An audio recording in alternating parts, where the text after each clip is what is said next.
Ja izdosies šodien rīt nokult, rītā gan lietu sola, bet mēs jau kuļam arī pa lietu. Sūdzēties nevaram, kopumā vispār varam kaut ko novākt, tas ir labi. Es zinu daudzas vietas, kur joprojām cilvēki vēl neko nevar novākt. Kājas mums ir, deguns mums arī ir. Nu, viss ir, bet laikam vajadzēs izmantot vilcēju. Piena lopkopība ir bijusi tiešām kā pa viļņiem. Man visus šos gadus ir uzturējuši mana jaunā paudze. Vidējais dēls man ir lauksaimnieks un meita man ir veterinārsts. Ja man vairs negribas neko darīt, man saka, mamma, tā nevar. Nu, tikai kopā mēs esam spēks.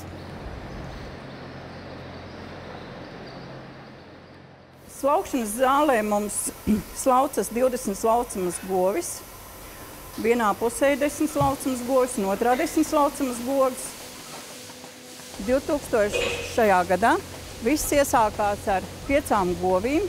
Šodien mēs esam izauguši līdz 200 pāri slaucamām govīm. Un kopumā mums ir 400 lielopi. Kā jūs tikāt pie tām pirmajām govīm? Mēs jauni cilvēki, beiguši Jelgavu. Es esmu pēc izglītības zooinženieris, man vīrs inženieris. Un juku laikos, kad kolhozi izjuka, kad darba nebija, sākām domāt, ar ko dzīvē sākt nodarboties. Un tādā veidā mēs lauzām galvu, varbūt sākt ar kādām siltumnīcām vai tur kādu citu nodarbi. Bet tad atvērās 10 000 projekti mūsu valstī, biznesa uzsākšanai. Mēs tā ģimenē apspriežoties, izlēmām, kāpēc mums sāk kaut ko tādu un mācīties no nulles, ka jādomā un jāsāk tāds biznesa, ko mēs mākam, ko mēs saprotam un kas mums ir sirdī tūs. Un tā izvēle mums palika pie slaucamām govīm. Uzrakstījām projektu un par brīnumu šo projektu mums arī apstiprināja. Un tad sākās nākamais posms, kad vajadzēja mums dabūt 3000 latu, lai mēs šo projektu varētu dzīvē realizēt. Jo mums praktiski uz to laiku nebija nekā. Mēs sākām visu no tīras baltas lapas. Nu, bija bērni droši vien jau. Bērni bija mazi. Mums bija 2 traktori, mums bija 2 piecinieks un mums bija 150 zirgu traktors. Un bija 5 grūsmas teles, bija 5 slaucamas govis, un mums bankas darbinieki salika visu ķīlā. Tas, kas bija gan lopus, gan traktors, un tādā veidā mums piešķīra pirmos 3000 latu aizdevumu. Nu, bet jūs tajā laikā varējāt labi zaudēt visu? Tajā laikā mēs varējām zaudēt visu. Jā, bet mēs tātad nolēmām, ka celsim fermu, un mēs bijām tie, kas uzcēla fermu 30 slaucamām govīm, nepiesieto turēšanu, un tāda saimniecība tajā laikā bija pirmā rajonā. Šeit ir kukurūzas skābarība, zāles skābarība, rapšas salmi. Tad ir mikroelementi, rapša rauši, soja, kukurūzas milti un graudu milti. No tā visa veikala prece ir rapša rauši, sojas rauši, sojas spraukumi un mikroelementi. Pārējais viss ir saražots saimniecībā. Šeit notiek barības samaisīšana gotiņām. Tiek saliktas visas sastāvdaļas, barības mikserī, un barība tiek sajaukta un top pusdienas.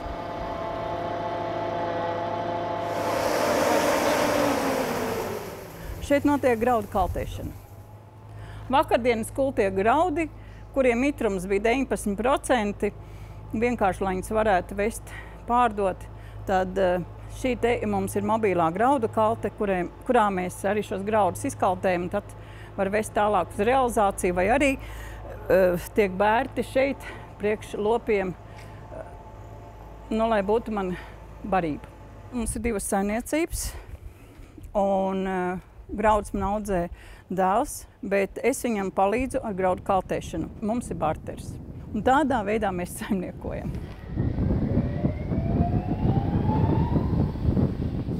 Šī desa ir malti ar konservantu apstrādāti kukurūzas graudi, ko mēs arī barojam gotiņām. Un šis ir sagatavots tā, lai mums pietiktu līdz jaunai kukurūzas graudu ražai. Bet, diemžēl, šogad kukurūzas graudu nebūs. Jo ir tāds gads, kas kukurūzai nepatīk un kukurūza neaug. Un līdz ar to šogad būs jāpērk. Graudu milti būs kukurūzas, graudu milti būs jāpērk. Nākamais posms 2002. gads, kad man bija iespēja iegādāties Višķu tehnikuma fermu. 2 minūšu laikā atbildēju, jā, es to vēlos. Un tad, kad mēs aizbraucām apskatīties, kas tai Višķu fermā ir, kā tur izskatās, tur bija cilvēku kolektīvs, tur bija visas iekārtas, tur bija slaucamas govis 130 uz to brīdi. Un es domāju, kāpēc gan ne, ja viss ir un viss darbojas. Tad bija tā, kad mums paveicās ar to, ka mēs aizbraucām uz Preļu sieru pie Jāzepa Šnepsta, un viņš mums iedeva aizdevumu šo lopu iegādēji uz, man šķiet, tie bija kaut kādi 4 gadi. Jā, šis te aizdevums. Un tā mēs veiksmīgi šo fermu arī iegādājamies. Bet atbildība nevajadība? Nu, iet tagad pa priekšnieci pēkšņi. Laikam, ka nē. Laikam, ka nē. Tajā laikā mēs pat par to nedomājām. Mēs vienkārši bijām jauni un dulli. Un mums bija tā ticība, ka mums viss izdosies. Un par laimi arī izdevās. Un tā mēs arī to visu iesākām. Zaļie punktiņi tās ir govis, kuras pašlaik atpūšas, kuras ir ciestāvas periodā. Sarkanie punktiņi ir tās govis, kuras ir sanesušās un vēl nav apsēklotas. Zilie punktiņi ir tās govis, kuras ir šobrīd sasēklotas. CV var čagot. Jā, CV par katru govi. Uz šo brīdi, jūlija mēnesī, uz jūlija kontroli mums bija 46,2 litri vidējais izslaukums no govs, un ganāmpulka vidējā ražība mums ir 13,600 kg. Lai izslauktu šo izslaukumu, galvenais uzsvars ir tiešām, lai būtu kvalitatīva rupjā lobarība, arī viss kopumā, lai govs būtu vesels. Meita man ļoti daudz strādā tieši ar ginekoloģiju govīm. Tātad, lai laikā šai govī, ja viņai ir dzemdes iekaisums, viņš tiktu izārstēts, lai laikā šī govs tiktu apsēklota. Un tas ir viņas lauciņš, tur es nemaisos. Ultrasonogrāfija vispār ir ļoti laba lieta, manuprāt. Govju medicīnā, ar ko var lieliski izmantot gan grūsnību diagnostikai, gan arī dažādu ginekoloģisko slimību diagnosticēšanai. Jā, šī govs arī ir grūsna, un mēs to varam arī noteikt pēc tā, ka jau ir redzami kārunkuļi, kas ir raksturīgi tādi dzemdes veidojumi, dzemdes iekšējā slāņa veidojumi tikai grūsnām govīm. Tiešām ar sonogrāfiju forši var arī diagnosticēt aptuveno grūsnības vecumu. Protams, līdz aptuveni 60-70 dienām mēs varam gandrīz vai mēs varam ļoti precīzi noteikt grūsnības vecumu. Vēlāk jau, protams, tas vairs nav tik vienkārši, jo izskatās ļoti līdzīgi. Tur šī gotiņa mums ir grūsna, tā mēs viņas pārbaudām, un tas tāds foršs veids, kā strādāt.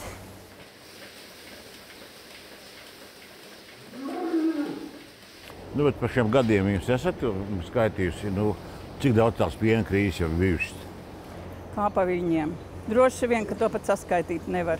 Piena lopkopība ir bijusi tiešām kā pa viņiem, jo tiklīdz tu sāc, jau liekas, beidzot var sākt dzīvot, var sākt attīstīties un var sākt darboties. Tā kārtējā piena krīze, un atkal viss apstājas, un atkal visas domas mainās. Un tāpat arī šī fermas celtniecība bija 2007. gads. Man jau bija uzzīmēts projekts, un tad bija 2008. gada krīze. Un tad projekts tika nolikts plauktiņā un pateikts, nē, mums ir jāizdzīvo, jāsaprot, kas notiek tālāk. Un tā, kad šī krīze pārgāja, tad mēs rakstījām uz Eiropas fondiem projektu šīs fermas celtniecībai. Arī tur mums bija smagi tas viss gāja. ar šo projektu. Sevišķi smagi gāja naudas piešķiršana no bankas, jo, lai cik būtu interesanti, tā banka, ar ko es biju visus šos gadus nostrādājusi, pēdējā mirklī pateica, ka viņi kredīti nepiešķirs. Atbildi man deva pēdējā dienā, kad man bija otrā dienā jābūt ladā jau dokumentiem uz galda, ka man tā naudiņa ir pēdējā dienā 5:00 vakarā. Ka nauda ir piešķirta pilnā apmērā. Tas nav nogurdinoši visu laiku strādāt tādos krīzes apstākļos. Ir nogurdinoši, bet es teikšu, ka man visus šos gadus ir uzturējuši mana jaunā paudze, dēls un meita. Man ir 3 bērni.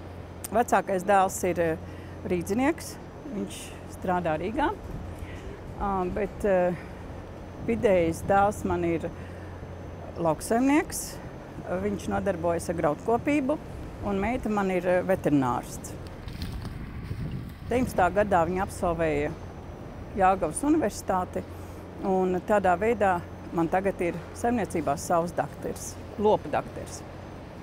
Un savs graudkops, kas dod lobarību. Un savs graudkops, kas dod lobarību. Mēs savā starpā kooperējamies, jo arī viņš kā jauns zemnieks, viņš nevar iegādāt ne visu tehniku, ne arī visas iespējas ir, cik varam, mēs viņam palīdzam, cik ir iespēja.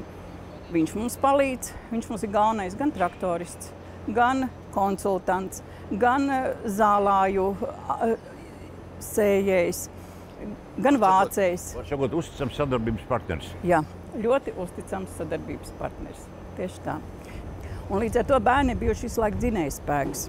Jo, ja man no rokas, teiksim tā, vairs negribas neko darīt, man saka, mamma, tā nevar. Tā nedrīkst. Lauki mitri bija kombains nobuktējis tikko. Tikko vilkāt ārā, jā? Ārā, jā. Tad, kad ir piekabe pilna, tad mēs braucam pie mašīnas un pārkraujam. Jo lauki ir ļoti mitri, un tas lielais traktors to piekabi valkā tur. Jā, un tā ir vienīgā iespēja, kā tos graudus dabūt no lauka, lai kombainam nebūtu jāstāvs, jāgaida. Vai jābrauc uz malu, jo tas viss tiek kavēts laiks.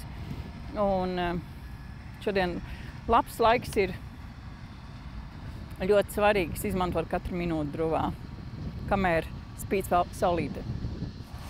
Tagad brīžiem arī, kad mēs vācam sienu šogad tāpat, sienas ūdenī ir, un braucam un apbraucam un buksējam visādīgi. Un ar to sienu, par sienu runājot, bija tā arī, ka vēl mēs to sienu bijām savākuši kaut cik kvalitatīvu un labu, bet uznāca milzīgas lietas un nākamajā dienā ruļi peldēja. Viss stāvēja ūdenī.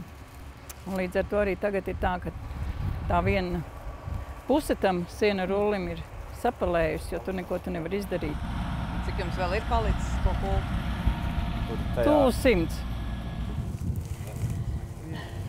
Es saku, vai tas ir kviesis? Kviešu graudam jābūt smukam apaļam rasnam. Šeit tāds galīgi izkaltis. Nabadzīņš, jā. Šodien saulaina diena, varbūt arī pēdējā diena, kas šajā vasarā, jo principā turpmāk atkal sola tikai vienīgu lietu. Vakar, aizvakar mums bija 17 mm atkal lietus. Principā jau bija lauki daudz apžūšāki, šodien jūtami jau tur it kā vietām braukt var normāli, vietām jau atkal kombains buksē, krīt cauri.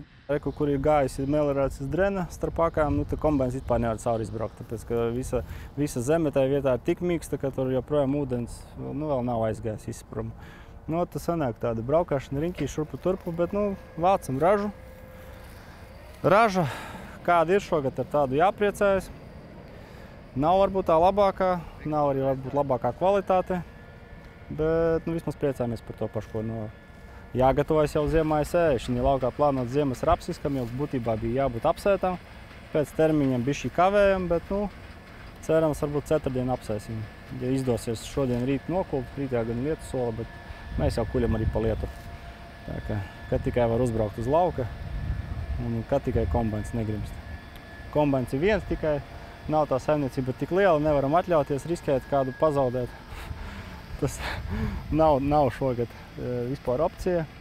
un kādu paprasību pakalpojumu arī ļoti sarežģīti, jo visi vāc savus laukus, visi ķer momentu un atbraukt viens palīgā īsti nevar. Tā mēs te cīnāmies, dzīvojam. Kaut vispār šo lauku pavasarī zilosis noēda 3 reizes. Viņš bija notīrīts tā, ka uz šī lauka vispār nekā nebija. Nekas sūdzēties nevaram, kopumā vispār varam kaut ko novākt, tas ir labi. Es zinu daudzas vietas, kur joprojām cilvēki vēl neko nevar novākt. Nu, bet līgumi taču ir saslēgti. Līgumi ir saslēgti, līgumi jāpilda, arī saistības ir, protams, ka tur ir, kas ir jāpilda. Nauda ir jādod, neviens jau to naudu negaidīs. Loģiski ir jāvet tas, kas ir. Bet, skaidrs, ka drīzāk es, ka to nepietiksies. Ko jūs cerat uz kaut kādu, nezinu, atbalstu, palīdzību, saprašanu? Neko neceram, laikam. Varbūt tikai pasaulē kaut kas mainīsies un būs labāka cena. Varbūt varētu kādreiz, bet mēs esam maza valsts un šaubos, ka kādreiz valsts iestaisīsies ar kaut kādām garantijām par teiksim, tādām, kā tas ir citās valstīs, ja, teiksim, iepērk. Tad varbūt valsts iepērk šos graudus kā priekš sevis, kā rezerves un par, teiksim, cenām, kas, teiksim, šiem lauksaimniekiem ir izdevīgākas varbūt tajā reizē. Jo bieži vien tā tirgus cena ir ļoti zema, bet patiesās izmaksas ir ļoti augstas. Kur jums ir iekšā šito kapāties? Nu, taču var, nezinu, sakrāvāt koferu un aizplēst. Izklausās, pēc sajūtām vēl varbūt gads un tā arī darīs. Cik var 3 gadi, slikti gadi jau, principā pagājušie 2 bija ļoti sausi gadi, arī nebija kvalitātes, bet bija bišķi labākā raža. Diemžēl, neko. Kāds Dievs devis mums laiku tādu dzīvojumu. Lauksaimnieks var izdarīt, ja visu izdara pareizi, 30%, 70% nosaka māte darba. Kaut kas viņai nepatīk. Kaut kas viņai nepatīk, jā. Slikti mums ir, jo šis stāsts jau ir sācies ar maiju, un viņš vēl nav beidzies šodien. Jo šī vasara ir tāda, ka tu visu laiku skaties laika prognozi un domā, ko darīšu rītā. No sākuma bija ļoti liela nervozēšana, bet pēc tam saproti, ka tu neko nevari izdarīt, ka tu esi atkarīgs no laika apstākļiem un ka tu vari tikai pielāgoties. Un tagad jau mēs ar to esam saraduši. Mēs jau vienkārši saprotam, ka jāķer katrs mirklis un nogulēt to mirkli nevar. Visu laiku tu esi atbildīgs par to, kad vai govis būs kotī pāēduši, vai kredīti būs nomaksāti, vai tām firmām, kur tu esi nopircis preci, būs atdota nauda. Un visu laiku tas ir jārēķina. Loģiski vienu brīdi liekas, ka būs viss labi, otru brīdi sanāk tā, kā sanāk. Bet kopumā es teikšu, ka strādājot, plānojot un ieguldot ilgtermiņā, tas viss arī atmaksājas. Jūs tā cerīgi raugāties nākotnē. Tēvs teica, vēl 2-3 gadi un būs jāmet miers ar to graudu biznesu, tā teikt. Graudu bizness, tas ir īpašs bizness, jo tas tiešām ir atkarīgs pilnīgi no laika apstākļiem, var teikt. Nepavēlti ir teiciens. Nav vajadzīgs agronoms, ja ir saulīte un lietus.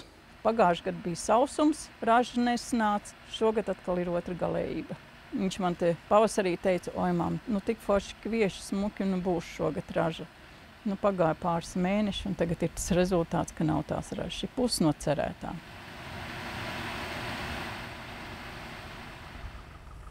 Iesējām šo lauku 12. maijā, un reāli 13. maijā mums sākās lietus. Un reāli viss kukurūza izslīka. Var teikt, 95% kukurūza šeit nebija.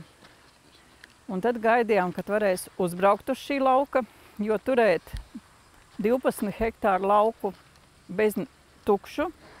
Govīm ar kaut kas jādomā, ko dot ziemā. Un tad mēs viņu pārsējām 2. jūlijā. Un pēc 2. jūlija atkal uznāca kārtējā lietusgāze. Kukurūzai būtu jāizskatās 4 metri garai. Normālai kukurūzai 3-4 metri. Bet šeit viņai ir, nezinu, 1,5–2 metri. Un cik vajadzētu būt no hektāra? Pagājušajā gadā mēs vācām 50 tonnas no hektāra. Es tā ceru, ka 10–15. Jāpērk veikalā. Būs jāpērk veikalā, jā. Tas viss zemniekam maksās naudiņu.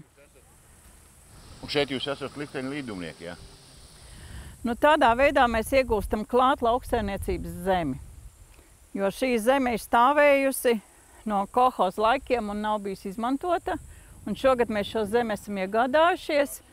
Un tagad mēs gribam viņu līdz nākamam gadam savest kārtībā, lai šeit varētu iesēt kukurūzu uz šī lauka.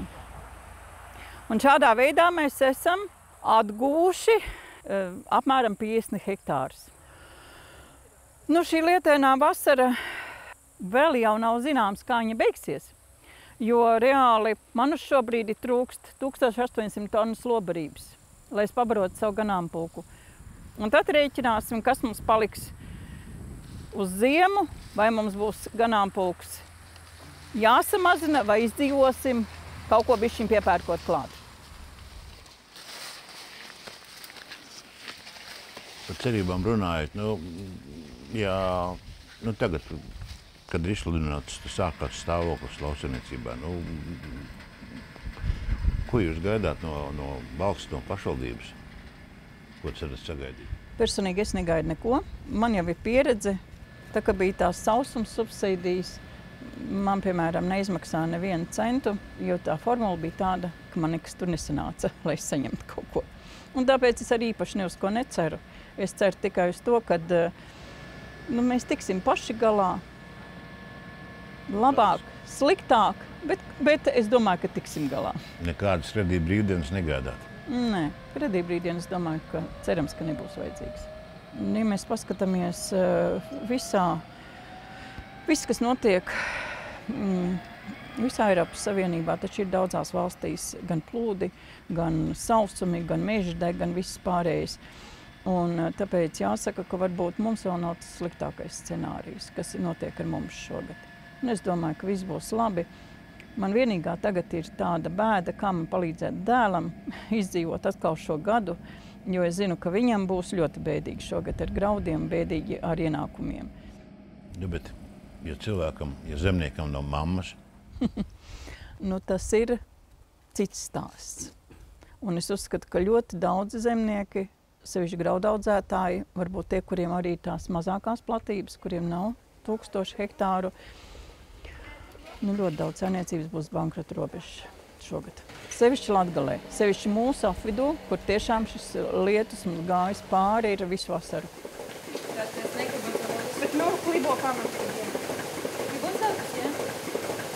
Ir apam pusī. Šī te vieta starp nagiem, jā, ik pa laikam gadās kaut kādas problēmas ar saslimšanas ar nagiem, ar kājām. Tas ir piena lauksaimniecībā viens no visbiežākajiem. Tas bija tāda mana kaut kāda tiešām sirdslieta būt ar dzīvniekiem. Bija kā bērnam izaugt un zemnieku saimniecībā draudnieki?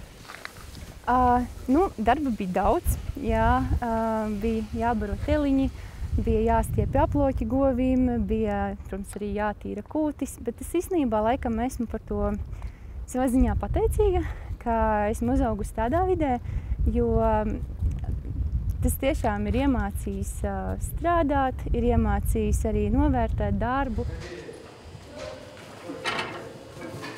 Parasti vecākām govīm otrā dzemdību fāze ilgst aptuveni 30 minūtes, bet šī govs mums nenesās jau vismaz stundu. Un tāpēc gribās pārbaudīt, vai viss tur ir kārtībā.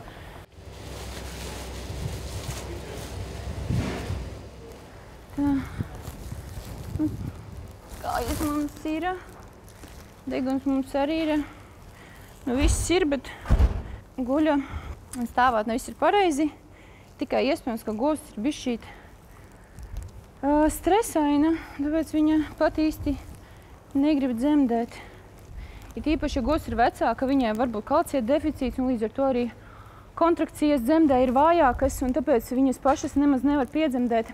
Ja viņa netiek, tad es plēšu vaļā šo te pūsli, amnija apvalku, un tad vienkārši mēs liekam strikīšus un velkam teliņu. Kāpēc nav gribējies iet pasaulē laivu meklēt kaut ko citur? Es esmu gājusi. Esmu bijusi daudz visādās praksēs arī ārzemēs, jo ārzemēs tomēr izsisties ir diezgan grūti. Un jā, mēs tur varam pelnīt varbūt lielu naudu, un mēs tur varam varbūt tās pelnīt iespējams 3 reizes vairāk kā šeit, bet es tiešām neticu, ka Latvijā nevar nopelnīt, un man tiešām patīk man ļoti svarīga šī piederības sajūta savai dzimtenei, savām saknēm, un šī sajūta, ka šeit es varu kaut ko izveidot pati. Strādāt savu vecāku zemnieku saimniecībā, tā ir lielāka vai mazāka atbildība? Vai gan jau māte visu piedos kādreiz var tā? Savā ziņā es piekrītu, ka tas ir tāds lauciņš, kur var ļoti labi trenēties, tāpēc, ka, ir bijuši, protams, arī praksē tādas situācijas, ka šeit kaut kas notiek, cik labi, ka tas notika pie klienta.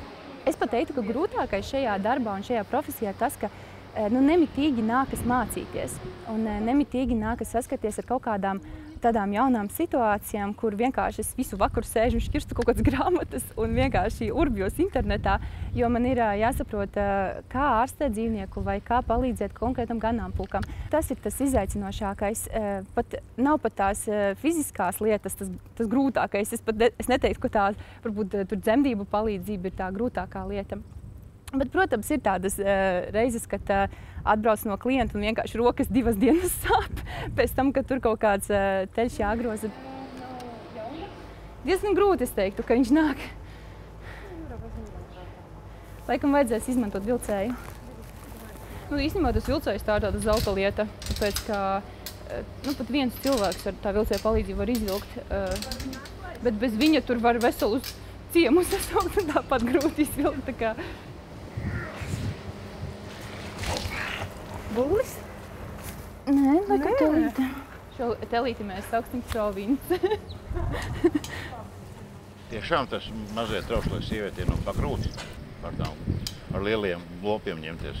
Man laikam patīk tā fiziskais darbs man patīk, un man ir, es pat teiktu, ka savā, piemēram, tur uzņēmumā veicot grāmatvedības darbus, tas man ir mokoši, jo man ir grūti nosēdēt pie datora dienu, un es jūtos tik nogurusi dienas beigās. Un, man liekas, vispār veterināra medicīna ir viens no tādiem, viens no tiem darbiem, kas sniedz varbūt pat vislielāko gandarījumu, es tā domāju. Protams, tas arī ir darbs, kurš arī var sniegt ļoti daudz stresa. Un, protams, arī tas, ka es pati redzu šos dzīvniekus, kas ir izveseļojušies un dot gandarījumu, jā, ikdienā, kad kaut kas izdodas. Un vienkārši laikam tā sajūta, ka ka es varu būt daļiņa no šī visa procesa, jā, lai kādam būtu arī labāk ikdienā. Kā jūs skaidrot to, ka neviens no jūsu bērniem nav Anglijā? Es esmu laimīga, ka viņi nav Anglijā. Es esmu laimīga, ka viņi ir šeit. Tas nozīmē to, ka viņi ir redzējuši, ka tā lauksaimniecība nav tik bezcerīga, ka šeit ir arī iespēja tomēr dzīvot, strādāt un nopelnīt. Un es esmu gandarīta arī par to, ka man bērni šeit uz vietas. Tikai kopā mēs esam spēks.